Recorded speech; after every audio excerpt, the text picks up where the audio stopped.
Great customer experience. It's a common business term now. Everybody understands it. But in business, how do you turn that concept into something that's real? Let's share some ideas. I have a few to start. Number one, decide what great means. You need a definition.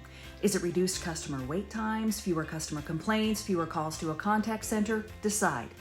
Number two, define a measurable target. Put a number on it. You can always adjust it later if it makes sense. Number three, triage your performance toward that measurable target.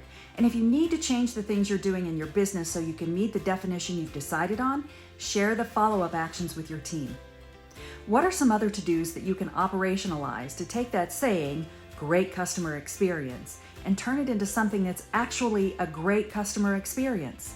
Leave a comment and let's compare notes.